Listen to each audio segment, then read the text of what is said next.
We're going to start up here for class number 2. And we're going to continue on this subject with a few wrinkles here. I wanted to just make a comment while I'm thinking of it, though. We'll get to this book again, but I just want to talk about it now because that last class was a little bit not the liveliest class. This book, oh, hold up that book, The Second Man there, okay? Yeah, that's one I want you to hold up. And the picture on the back, Wally Beebe, okay? I personally met Wally Beebe. It was probably like 1990 or something. And have I told you this already? Okay, well, here's the thing. Pastor Stevens, he was really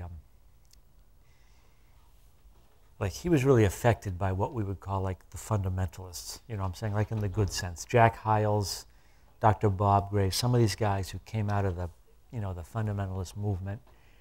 And these are the guys in different parts of the country that really established these very large bus ministries. The biggest one being Jack Hyles, First Baptist Church of Hammond, Indiana. And so I don't even know if this movement is still going on, just because we're not connected to it. But at that time, we were very much connected to bus ministry. How many people even heard of bus ministry? Okay, so yes, we've all heard of it. But when Pastor Stevens was up in Maine, he started a bus ministry, and he really wanted to go large with it. So, and then he moved down to Lenox, where the ministry really grew. Were you part of that ever? And I worked in bus ministry for probably like 10 years. When I came to Bible college, 1981, and I worked that straight through probably till 1993 or something like that when I became youth pastor. And it was like a great time. At the height in Lenox, we had 48 buses going out on a Sunday morning. It was like this amazing thing. And I think the biggest Sunday we never hit 2,000. We went for it, and one Sunday we hit like 1,923 kids or something. So that was really like, and then when they moved to Baltimore, they said, we're not going to do bus ministry, we're going to do Bible clubs. So it kind of changed, and CS, Christian sports clubs. But in 1990, we were, the church was here, but we were still up in the Berkshires. We probably maybe had, 3 or 4 bus routes that we did. And we went to the National Bus Convention down somewhere in North Carolina in 1990, and that's where Wally Beebe was. He was running the convention. So we met this guy, and we had, I don't know if you guys remember Brian Kostick, but, he had a beard, you know what I'm saying, and the fundamentalists do not do beards, you know what I'm saying. So anyway, Brian Kostick is there with his beard, and Wally Beebe's there, and his wife, I forget his name, Mrs. Beebe is there. Oh, and she meets him. Oh, nice beard. That must keep you really warm in the wintertime. So he makes this comment about his beard. But anyway, this guy is like amazing, and these people are like amazing. And they are from a certain movement that we have a lot in common with, and we, in a sense, we would identify, like the way, like if you Sword of the Lord, you're Curtis Hudson, these guys like really go out, they really win souls, they really knock on doors, they really, get people down the aisle and baptize them. They are building churches through soul winning and evangelism and through the Word of God, as opposed to like the New Line, not like the church growth type people. They're building churches by creating this warm and attractive environment and trying to eliminate anything that would offend, you know what I'm saying? And in some cases, they even water down the message to do that. So when you read this guy, just respect it for what it is. It's the real deal. And I'm sorry these guys are gone, because they're like, I just like miss them, because they're like amazing people, like holding up the message. So I wanted to have, did I take the mic over here, or is that still? I wanted to have Chad. I just want you to make this comment about that music director, if you can go public with it. This does go around the world, but I want people to hear that.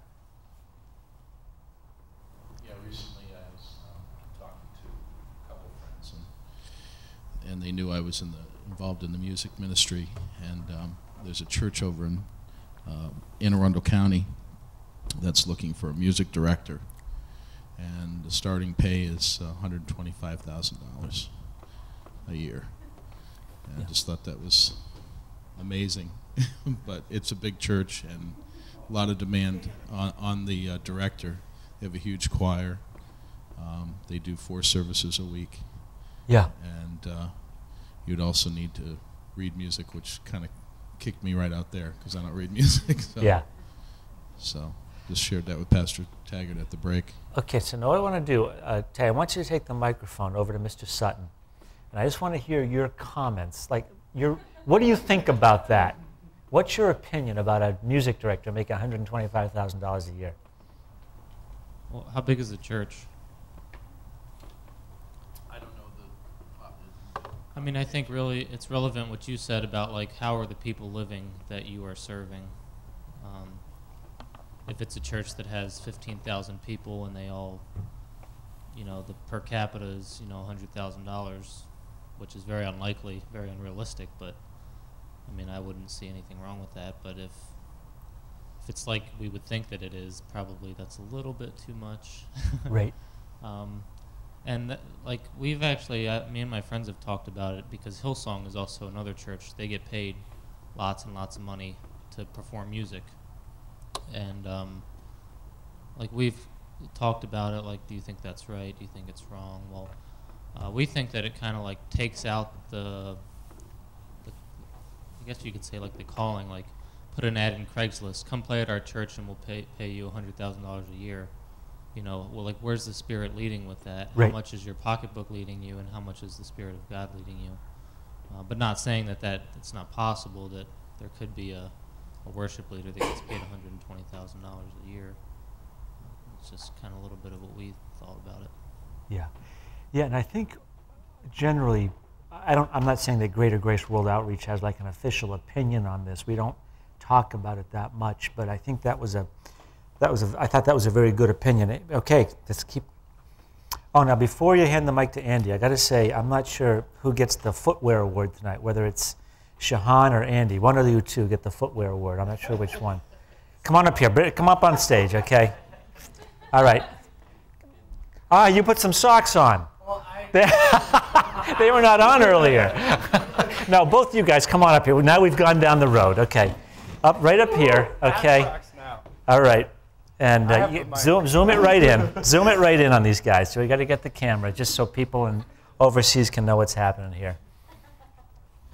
Okay, let's give them a hand. Now, Andy, let's hear your. Would like to hear from you and anybody else. Yeah. 2 points, but I forgot one of them. Thinking. You lost your train of thought. Yeah. I was talking with someone, and also offered to work at a church, and I thought my reaction to it was, wouldn't it be great? And like, how sad is it that the church isn't able to raise up individuals within itself to provide the ministry to its own body, you know? And I think that that's really where God comes in, and we take our hands off of it instead of Googling people, right? And searching for people to come in. Why wouldn't the church provide for itself? Because if it is a work of God, wouldn't He do that? Yeah, and that's a good. I like the point you're making. And we obviously on staff here, we have a number of people. This is like full time. This is what we do. You know, Greater Grace Christian Academy, the teachers. You know, we have, I don't know, maybe 100, 120 employees. A lot of them part time, a number of them full time. But I know with our music ministry here, we got Pastor Artur, of course, is on staff. And I think that's just about it. That's the only one I know of, and I'm the guy who writes the checks around here. So I think that's about it. And so we do have people in the congregation, and I mean, we'll talk about this because this is not like a module in the course, but I'm glad we're on this subject because it's something to think about. That if I think the point you were making, Andy, if the church is in a place that the only way to get people to do something is to pay them to do it, it's like, how did that, that seems like a crazy formula, and especially in music, certainly in outreach. If the only guy who goes on outreach and visitation is the pastor because he's on the payroll, what's that? But then, of course, the other side of it, I think it's reasonable to pay people salaries, when it makes sense to do that.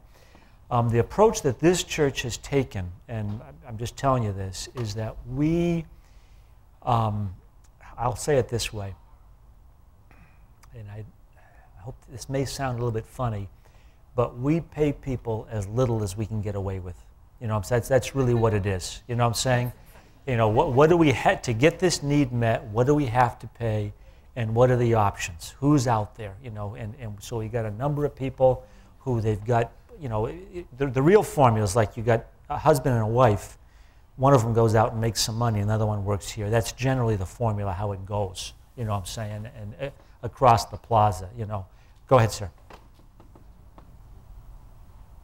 I'm just curious to know what the emphasis is in the ministry, because just to piggyback on what Grant and Andy were saying, if you're willing to go outside of the ministry, and of course if people are making this money in tithing, yes, you want to pay according to what people make, but what is the emphasis that you have to hire someone to do the music?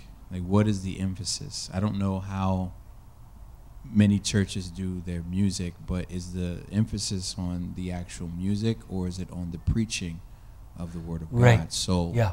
we don't really know where the emphasis is. Yeah, that's an excellent point. And Yeah, it'd be one thing if it's maybe a youth pastor that you need because you have an influx of young people, but you want the best quality youth pastor to minister to your Right. young people. But Right. this is the music part.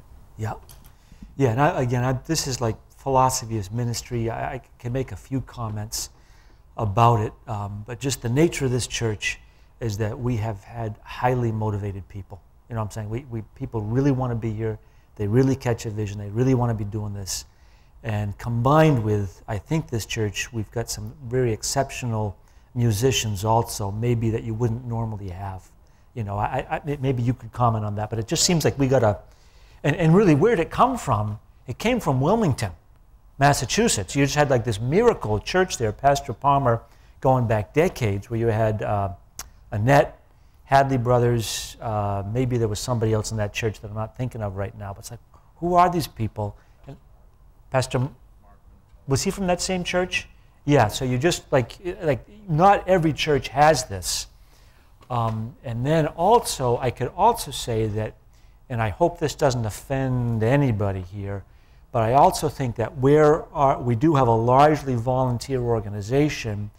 We have, I think in some senses, agreed that the music is going to be like, 95%, not 99 or 100%, and we're willing to live with a little bit of like amateurness in terms of quality, because of the great benefit we get from just, many people being able to participate. Would you agree with that as a musician? And I don't mean in any way to disparage our music ministry here is awesome. For me as a parishioner, it's the more awesome because I know it's a bunch of, people giving of their time.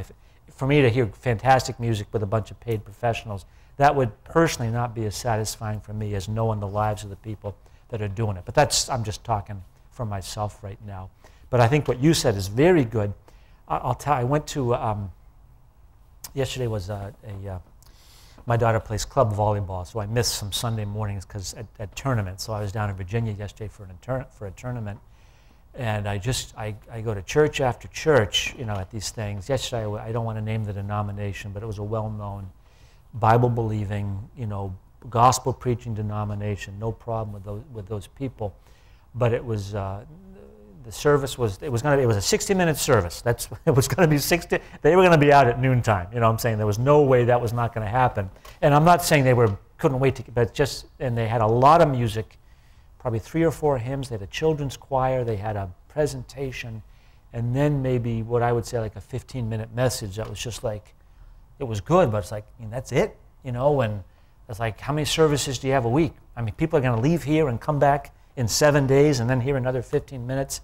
I just don't know how people live that way, and it goes back to emphasis. What are we really doing here? But, music is awesome. Music attracts people. I got any number of people that are attracted to this church because of the music. But so maybe enough of that. But maybe just to go back to what Grant was saying, I just would never judge another church with high salaries because I would have to look into someone's heart and judge their motives, and I'm incapable of doing that. You know, I don't know what you would think, but you might find out some of the salaries on this plaza, and it might bother you. I don't know. You know, I can guarantee you, no one here is making $100,000 a year. You know, but you know, I don't. You know, it just depends on where you're living. You know, you might be starving to death or living on $30,000 a year, and there's people here making more than that, and that would like bother you. I don't know. So it's, in a sense, it's relative. But you know, we kind of, the formula that we talk about sometimes is we kind of want to keep people at a place where they can always go out and make more money somewhere else, so they're not tied to this job here because of the sense of calling. You know, I'm not saying that's a standard or it's right, but if people have to stay here because this is the best job they can get, that puts us in it kind of ties our hands because we can't make a change without really causing disruptions in people's lives. Okay, I'm going to cover some material here for the second part of this class, and I would just call this like minor but considerations I want to put in front of you, if I can read it here. Here's the thing about, I know a class or two ago we really emphasized that you don't put people on a board to minister to them. I know you got that. When you put people on a board, there's just a few more considerations. At Greater Grace World Outreach here, of course, we're a large church. There's a lot that goes on in terms of just the operations and the sort of the business of the church. We have on the Board of Trustees, there's two people that are actually employed by the church. Me and Pastor Lange are both on the Board of Trustees. And then we have Pastor Jomi, Pastor Mike, and who's the last one? Oh, thank you. Thank you very much. That's right, the president. Yeah, him. Okay, so we have those guys. I'm still missing someone. Taggart, Lange, Colban, Williams. Doug Brooks is gone. Yeah, we were at 6. We're back down to 5 because Doug left. So those are the guys. So 3 work for the church, 2 don't. And then on the Board of Elders, the majority of the Board of Elders is actually employed here. Here's the principle that's underlying why I'm discussing this specific point, is because the board needs to be close enough to the church so it knows what's going on, and it needs to be far away enough from the church so that it can be making objective decisions. Okay? Pastor Fawad, his church there that we just heard about is almost like in an ideal situation because those elders can make decisions about that church independent of themselves because they're not being paid by the church. Everybody know what they're saying? Or what I'm saying here? The church might take a step of faith, and they know that if we took this step of faith and it doesn't work out, the church is going to take a financial hit. But they don't have to worry about their own income because their income doesn't come from the church. Okay? And then maybe there's another side to that just came in and out of my mind. They're independent in that sense. Now, you could err on the other side of it where you had guys who were like peripheral members of the church, and I know someone was protesting a couple classes ago the idea of a church in Georgia with someone on the board who was in Baltimore. You were getting excited about that, weren't you? It was like, was that you or somebody else? Like, why would you do that? Or was it you? Somebody, no one wants to. Yeah, it was you. Okay, yeah, he admitted it. And that makes a lot of sense also. How can a guy who's so far removed be making those decisions? So there's definitely, like, at least in America, there's this concept of an independent board.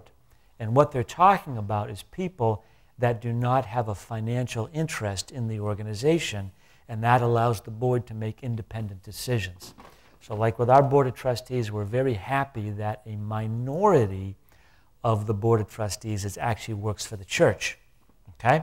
Because we can make it, helps us with independent decision making.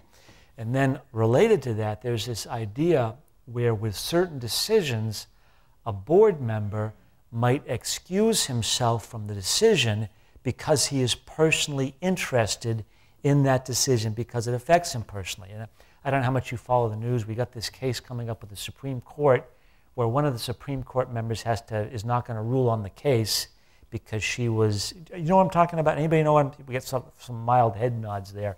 But it's the same principle. And we had this situation a few years ago. We were voting on, what was it? It had to do with scholarships for teachers at Greater Grace Christian Academy. So I'm a teacher at Greater Grace Christian Academy. If my child goes to school there, is that child going to go for free, or how's that going to work? That was the question before the board. And one of the board members, it was actually at that time Pastor Mike Williams, his wife, his son was in the school, Matt, and his wife, Sue, was a faculty member at the school. So he did not participate in that decision for that reason. But just you want to be thinking about that. I mean, again, you're starting up. The idea is to take like the insiders and put them on the board. And I understand I understand what's behind that. You want people that are really committed, really care, really invested in at least a spiritual investment in the interest. And you don't want to bring in people that don't care. But do you have people that you can put on the board that allow you to be objective in your decision-making process? Okay, so everybody get that? Maybe I could explain that better. But that's important for us to be thinking about. So I could ask you a question. When someone talks about an independent board, what are they talking about? Microphone 2, Mr. Castro. Well, the independent board, that would be a group that's not financially connected at all. You yes. said? Yeah. Yeah. Oh yeah. You were also saying you appreciate that the trustees, that only a few of them, not the majority, right, are unpaid. Do you think it's good to have a mix, like where it's almost? Well, the mix is not so much who's paid, but the point I should have made better, and I'm glad you asked, is that when you've got Pastor Lange and I, we are involved with the operation of the church, so we really know what's going on. You know what I'm saying? And but we're also sitting on that board. So I feel like our board right now is getting very, very good information about what is happening in the church, and the decisions are based on good information. And we had a situation, and I'm kind of reacting because I saw the other side of it some years ago. We've rectified it, and this is like over on your side. We had the board of directors of Maryland Bible College and Seminary. And my opinion at that time, we had guys coming in from different parts of the country into board meetings, and in a sense they were sitting in a vacuum and making decisions for the Bible college that when you walk away from it, it's like, do you realize what you just did? That doesn't even make sense, And so in that case, it was causing some stress.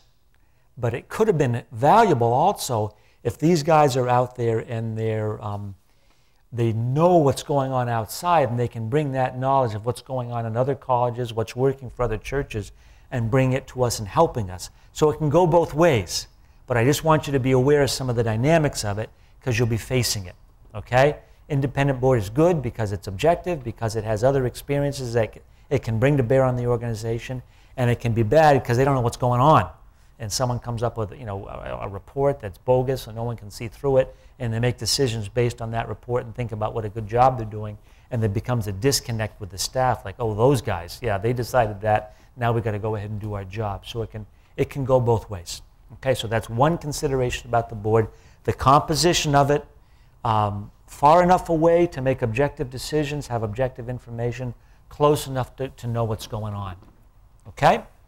Usually with a board of elders, it's pastors from the church, so they're close enough to really know what's going on. Board of trustees, you could put let's find a lawyer and an accountant and a businessman and put them on there, and that can or cannot work well, So that's point one. Now, point number 2, and this applies to us at Greater Grace, but it could apply to other churches also, and probably does and has applied. But we kind of end up using the Board of Elders for really 3 different purposes, And you kind of, again, this is just dynamics to be aware of, okay? Dynamics of a board of elders to be aware of, because, you know, being aware of it may help you face certain situations.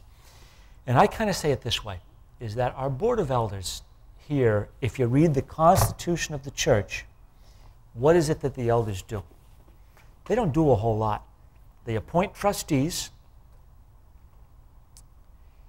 They veto, if they want to, trustee decisions.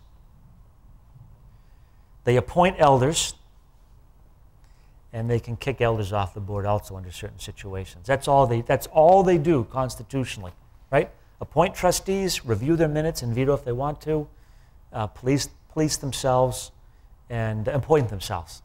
Okay, that's constitutionally, governmentally, the job of the board of elders.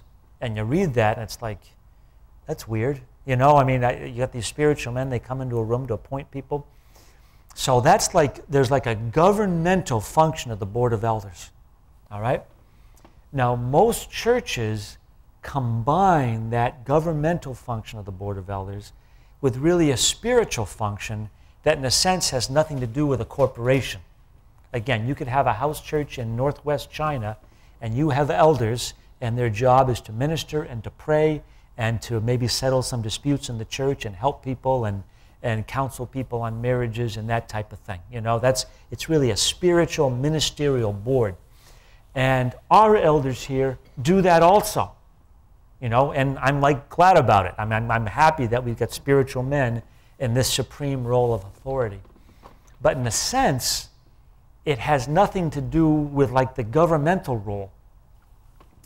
And then there's actually a third role, which again is related, but still maybe even a little bit different than the other two that I've talked about.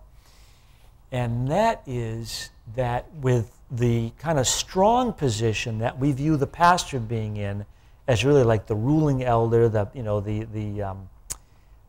don't use the word chief elder because the Bible talks about, you know, Jesus Christ is the chief elder, but the teaching elder, you know, the senior pastor, some of these terms we use for that, he really is like the leader.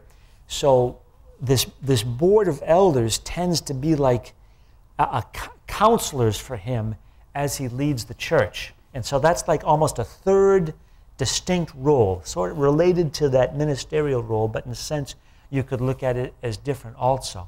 So when you put those guys in a room, you kind of never know which way it's going to go. Like, what are we doing right now? Are we counseling Pastor Schaller? Are we like praying for the church and pastoring the church and leading the church? Or are we governing the church? And it kind of swings back and forth there.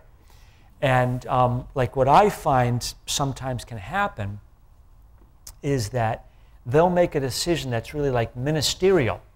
You know what I'm saying? Like, geez, we really gotta meet with this couple who's struggling, and we want to help them. And then they'll take that and they'll like maybe want to vote on that and record it in the minutes. You know what I'm saying? And I'm just saying you may want to do that, or you may not want to do that. You know, maybe that's stuff that doesn't really make sense to put in the minutes. So we end up to have a lot of discussion that can happen that is really like pastoral, that has in some ways nothing to do with like the governing board of the church. So I'm just saying, like, and maybe you've seen some of that. You would maybe see that in Baku because of the nature of the leadership there, you know. Does that make any sense with what I'm talking about? Jamie's nodding. I feel better now. Yes? Okay. Andy's asking a question. Anybody else? Before I call him, no. Before you give Andy, you have to ask me before you give him the mic. Okay? Anybody else who wants to say anything? Okay. Aniko, are you going to say anything in this class today? It's not your last opportunity, but everybody's got to talk. You know, we've had. Okay, go ahead. No, but I love people like you because you ask the questions everybody else is thinking. So thank you for that. Well, the minutes is more of a requirement for the governmental issues, right? Yes. So maybe, I mean, the thought would be like, this is, like you're saying, which is very good. I've never thought of that. Like, you know, imagine being an individual with multiple dynamics to your ministry. Right. and you have to be considering under which are you operating in at the moment. Yeah, exactly. So you would probably say that that's a more pastoral ministry issue, not so much a necessity for the communication, especially to the trustees. Right. Yeah. Oh, exactly. Absolutely. Yeah. And just on that point, I mean, we get the trustees. We get relevant excerpts of the elders' minutes, like stuff that relates to either they approved what we did or they disapprove, or stuff that recommendations that they want to make that relate to us, to the business of the church. But we only get excerpts. We don't want to, in a sense, I do not want to read what goes on in that room, because it's those guys and has nothing to do with me.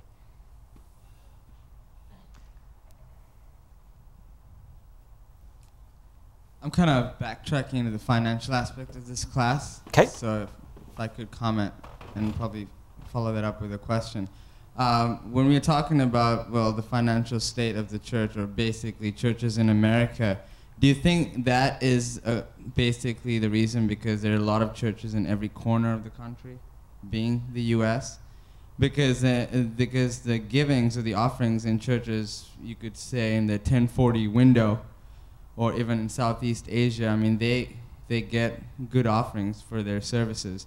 And therefore, when they do hire people to come on staff, like Pastor Shepard said, as a youth pastor or director of music ministry or an associate pastor, I mean, they get hired and they get the benefits of, housing.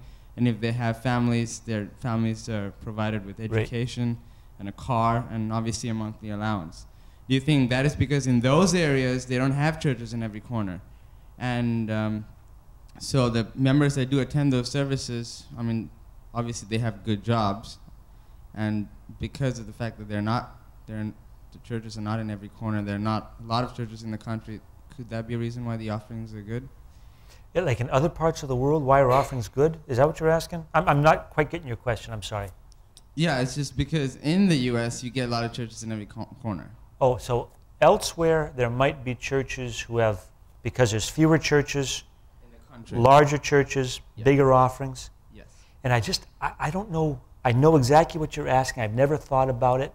And I'm not really a guy who has my fingers in Christianity in general. I don't know so much about it, so I'm probably not a good one to answer the question. Yeah. Yeah, no, it's good though. It's good thought. I know that there are many churches, like in this country, that they have what is called a membership. Right. So when you have this membership going on in a particular church, there is this thing where you have to give your tithe. And of course, we believe in tithing because it's biblical, Right. but it's not at the expense of violating someone's volition. Right. So you would have certain situations where if you did not pay your tithe, you would get a knock on the door saying, we have reviewed the financial report and we see that you haven't paid your tithe. Right. And you may not be able to come to the services unless you continue to do so. And my sister-in-law goes to a church of that nature where they have this membership thing, and the envelopes are passed out with the person's name on it. Right. For them to actually put their Yeah, tithe in. yeah. So you have situations like that. And just what that relates back to also is church government. That those are probably voting churches. So who comes in and votes on, the leadership of the church, that membership becomes very important. Like who are the members of our corporation here? I guess the trustees and the elders. No one else has any power, you know what I'm saying? So that's a point on that. I want to go over to Ellen because your hand was up. I'm very interested in what she has to say here. I was just going to comment on his question and kind of on your question, because I come from a Korean American church in LA, and in LA there's a lot of Korean American churches as well as American churches, but our church offering is like, very, very high. But it's also a big church. It's 9,000 plus people in the church, but and we also have membership. But nobody knocks on our door. Nobody, Yeah. We get envelopes with numbers just for the tax purpose, Right, to right. write off taxes. But yeah, we have membership. It's just more so that people will be more connected and they'll get the information and stuff like that, but not because you have to pay 10%. And Yeah, so I think like Orange, in the area I come from, there's churches every corner, but it doesn't have to do with, offering doesn't have to do with that. It's Right. just the people and how they're led to give, I think. Yeah, Yeah. yeah. And And I my church is it's a very big church, but still, like, I'm actually very surprised to find out that churches don't support missionaries, because my church has a policy of giving 40%. And we have a cafe too, and 100% of the profits for the cafe goes to missions. right. And I feel like it's grown, and God's really blessed the church. Every time I come back, it grows and grows and grows. And I think it's because such a big percentage of the offering goes to missions, and the offering is just like in millions, you know? Oh, I'm sure. And to give that much to missions, you know, I feel like God is blessing the church. Yeah. So we're going to just take that, what you just said, that was like very helpful. And I'm just saying to myself, okay, so church membership is not a dirty word. We know that some churches it could be misused, you know what I'm saying, and maybe in some churches there's an overemphasis. So, but the very fact that envelopes are going out doesn't mean it's a bad thing. You know, it all depends on what's going on in that specific place. So thank you for that. You know, go ahead, sir. Yeah, and basically the churches I referred to earlier, they all were churches with membership. So, Right. Yeah. and I know what Pastor Bill was talking about, those are budget envelopes, and they do have those. And I guess some churches do go to the extent of knocking on people's doors. But, I mean, I guess with greater grace, it's more to do with accountability. Right. And you're not forced to. I don't even think that churches that do have membership are forced to. It's just a little bit more structured in that aspect. Yeah. So that's how they do it. I wouldn't agree or disagree with someone in particular on that. Okay, anything else on that? Well, I've got good news for everybody. I really think we're done talking about boards for a while. You want another class on that, or you ready to move on? Oh. Oh, brother. Yes, sir. Here's the mic. Is there any biblical reference regarding the board or like actual board in the church administration from the? No, I mean, what I would take is, and again, we'll probably talk about this again in affiliation, but I'm not, let's think about it now. The book of Acts, people are selling property, giving money to the church. The church has a enrolled list of widows that it is supporting under certain circumstances. We're not going to talk about that right now. So there is the church is conducting business. It's not a business, but it is conducting business. Money is changing hands at a time when there was a highly developed economy with taxation and regulations and all records, all sorts of stuff. And as I read probably Acts, where else? Maybe Corinthians somewhat, some of the letters there. What I see in the Bible, and I think what we see, is a government that exists with a council of men, but with someone who rises to the forefront either because of office or recognition, or someone can rise to the forefront because in that situation it's recognized that he's speaking from God, so his voice has the, that's what I see there. So to me, there is, and then of course in that Acts passage that we went over, well, who's going to handle the distribution to the widows? Well, you tell us who's going to do it. You choose from among yourselves, and then we'll lay hands on them. So that's how I think about it. There definitely is a biblical pattern of like a collegial leadership where men are talking to each other and receiving counsel from each other. That's as close as I see in the Bible. I don't see like a corporation, but I don't know how it exists. Is that answering your question, or a little different? Yeah, the way we basically always thought is that there's a group of deacons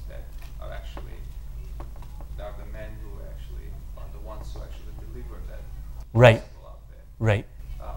I've heard several times in pastors' tapes and that he have not really referred to board, and jokingly would say that the only board there is in the Bible is the one that Paul has swum to the shore with. Right. In a right. sense. Yeah. Yeah, like but he always was for the board being out there.